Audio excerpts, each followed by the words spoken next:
Spring break activities at the Penn Center brought young music lovers out to receive special instruction from the Niagara Symphony Orchestra. So the whole idea is for children and adults, if they wish, to come and explore all the possible instruments that we have. What we're teaching them too is that music is accessible. Not all, but most of the instruments here appear in the symphony orchestra, but you don't have to be in a tux to play them, and you don't have to be really good to play them and enjoy them. And yes, down the road, if they want to continue to play a cello, they're going to need to learn how to read music, how to hold the bow, where the fingers go, but right now it's about making sound and having fun. Musical director Bradley Thatchuk says events like this can help establish a lifelong appreciation of music. You're not a rock star the second you pick it up.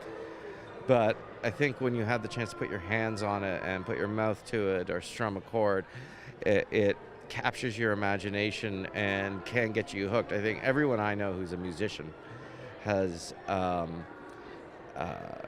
mean, of course there's prodigies, but even a prodigy would pick up an instrument and not be good the first time they picked it up. But everyone I know who has chosen this as a career had that same thing. An instrument got put in their hands when they're young and they didn't put it down. And so hopefully the takeaway from this is some kids next year when they come around with brass instruments at their school, or even if there's one or two, if it's just one or two kids, it's fantastic, who walk away and this weekend they ask their parents for trumpet lessons or something. That's the takeaway. Reactions like this prove the Niagara Symphony Orchestra is on the right path with today's visit to the Penn Center. Any effort we can put forth to make sure that children have an experience with a musical instrument that goes beyond flipping through music on YouTube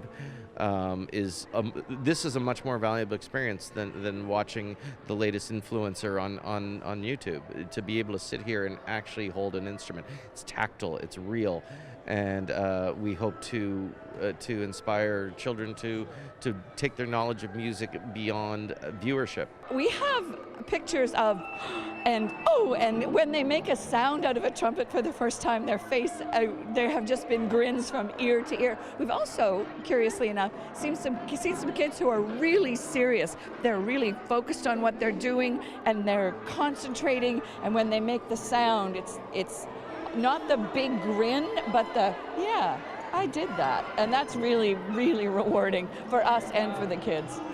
The Niagara Symphony Orchestra are serious about their relationship to the community. Regular tours at local schools, relationships with the Walker Family Cancer Center and the Folk Arts Multicultural Center, plus the upcoming summer music camp, are just some of the ways it connects with all ages in the community. The education and awareness events that the Niagara Symphony have they're numerous and they're expanding, and sometimes we finish a concert on Sunday, and I know I have no concerts here this week, and because it's something all the time.